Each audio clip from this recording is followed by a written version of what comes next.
Hello students, welcome to my YouTube channel Study with Priyanka. आज आम political science रो किछि important question with answer discussion करिबा पिला माने। एई क्वेश्चन गुडा तुमरो एग्जाम रे बहुत हेल्पफुल रहइबो आ किछि PYQ मध्य मु आनि के आछि तुम माननको पई जोटा कि गत एग्जाम रे आमे देखिबा को पाइछु। तो चलो आ डेरी करबानी देखिबा क्वेश्चन गुडा कौन कौन रही। प्रथम क्वेश्चन टी रही ग्रामांचल रे डेक्स टंकारु कम और सहरांचल रे डेक्स टंकारु कम दैनिक खर्च करुथबा व्यक्ति को दरिद्र बोली धरा जाउची। सठिक उत्तर कौन हम पिला माने? ग्रामांचल रे 32 टंकारु कम हेले एवं सहरांचल रे 47 टंकारु जदि कम होउची दैनिक खर्च गोटे व्यक्तिर तो आमे ताको दरिद्र बोली कहिबा। नेक्स्ट क्वेश्चन देखिबा। भारत हेउची डैश मानकर समाहार। भारत काहाकु नेकी गोटिए देश होईची। राज्य मानकर समाहार रे भारत होईची। बुझियला। नेक्स्ट क्वेश्चन देखिबा। डैश मसीहा रे भारत और चीन मध्य रे सीमा युद्ध होइतिला। जो सीमा को नहीं देश देश मध्य युद्ध चली थाए तो चीन और भारतर सीमा युद्ध केते मसीह होइतिला पचारि। सठिक उत्तरटी हो 1962 मसीह होइतिला। नेक्स्ट क्वेश्चन को जिबा। डैश मसीह भारतीय कम्युनिस्ट पार्टी दुई भाग रे विभक्त होइतिला। दुई भाग रे केबे विभक्त हो जाइतिला पचारि। सठिक उत्तरटी होची 1964 मसीह जो कम्युनिस्ट पार्टी थिला ताहा दुई भाग रे विभक्त हो जाइतिला। नेक्स्ट क्वेश्चन टी रही CPIML डैश मसीह रे जन्म होइतिला। केबे होइतिला? 1967 मसीह रे CPIML रा उत्पत्ति होइतिला बा तार जन्म होइतिला। बुझियला पिला माने। नेक्स्ट क्वेश्चन टी होची CPIML रा अधिक परिचित नामटी डैश क्यों नाम रे बेसी परिचित थिला पचारिछि। तो यह नक्सलवादी दल नाम रे अधिक परिचित रहिथिला। नेक्स्ट क्वेश्चन देखिबा।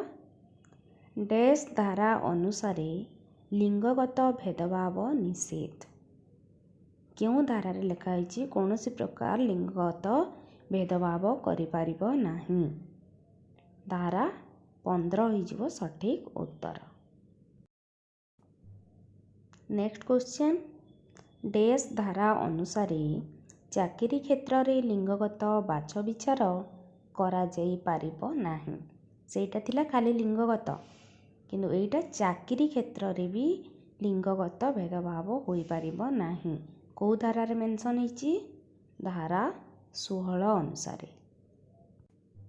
आउ किछि प्रश्न देखिबा जो प्रश्न तुमरो गत एग्जाम मानकरे आसी सारिची। तो तुमरो प्रथम क्वेश्चन टी रहूची जाति शब्दटी केउ स्पेनिश शब्दरू आसीची। ऑप्शन रही कास्टा, सेकेंड ऑप्शन किस्टा, थर्ड ऑप्शन कस्टिच। तो जाति गोटे शब्द यह स्पेनिश भाषारू आसीची एवं क्यों शब्दरू? कास्टा शब्दरू आसीअछि। ऑप्शन फर्स्ट हो राइट आंसर। नेक्स्ट क्वेश्चन को जिबा। प्रश्नटी हैला निम्नोक्त मध्यरू केउटी सांप्रदायिकतावाद को प्रोत्साहित करे। फर्स्ट ऑप्शन संकीर्ण मन दृष्टिभंगी, सेकेंड ऑप्शन सामाजिक संपर्क, थर्ड ऑप्शन रक्त संपर्क गोष्ठी। तो सांप्रदायिकतावाद को प्रोत्साहित करुथबा उत्तरटी कौन हबो? ऑप्शन फर्स्ट संकीर्ण मन दृष्टिभंगी। Next question. नारी आंदोलन मुख्य लक्ष्य कौन? फर्स्ट ऑप्शन व्यवस्थापिका सभारे स्थान संरक्षण करिबा, सेकेंड ऑप्शन महिला विरोधी हिंसार विलोप करवा। थर्ड ऑप्शन सरकारी चाकरी रे स्थान संरक्षण करवा। तो सठिक उत्तरटी कौन हम पिला माने? ऑप्शन सेकेंड महिला विरोधी हिंसा रो विलोप करबा पई नारी आंदोलन होई थाए। नेक्स्ट क्वेश्चन को जिबा। साइलेंट वैली आंदोलन केउ राज्य रे देखा देइथिला? फर्स्ट होची Karnataka, second option Odisha, third option Kerala. तो साइलेंट वैली आंदोलन कोठी देखा जाइथिला? सठिक उत्तर ही जिवो ऑप्शन थर्ड केरल रे। नेक्स्ट क्वेश्चन टी रहिची एथि मध्यरु केउ जनक भारतीय वैदेशिक नीतिर स्थपति भावरे परिचित? First option Ambedkar, second option Jawaharlal Nehru, third option Mahatma Gandhi. तो क्यों भारतीय वैदेशिक नीतिर स्थपति थिले?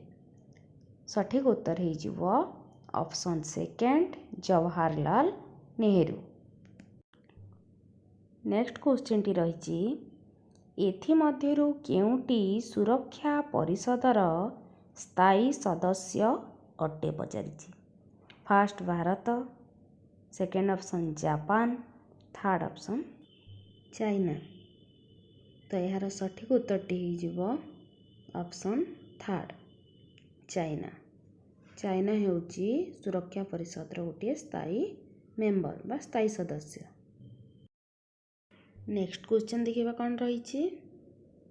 प्रश्नटी है केउ मसीहारे धरित्री सम्मिलनी अनुष्ठित होइथिला? फर्स्ट ऑप्शन 1990 मसीहा, सेकेंड ऑप्शन 1992 मसीहा, थर्ड ऑप्शन 1994 मसीहा। तो यार सठिक उत्तरटी हो ऑप्शन सेकेंड 1992 मसीहारे धरित्री सम्मिलनी अनुष्ठित होइथिला।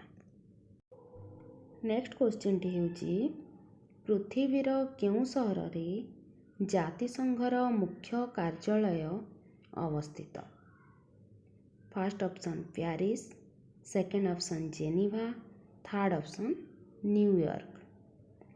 तो जातिसंघर मुख्य कार्यालय बा तार हेडक्वार्टर सठिक उत्तरटी हो ऑप्शन थर्ड न्यूयॉर्क रे यार हेडक्वार्टर बा मुख्य कार्यालय अवस्थित। आज वीडियो को ये शेष करवा। समस्ते चैनल को सब्सक्राइब कर दियो। प्लीज समस्ते लाइक शेयर आउ कमेंट करी निश्चय जनइब वीडियोटी आज केमती लगिला तुम मानक। Thank you for watching students.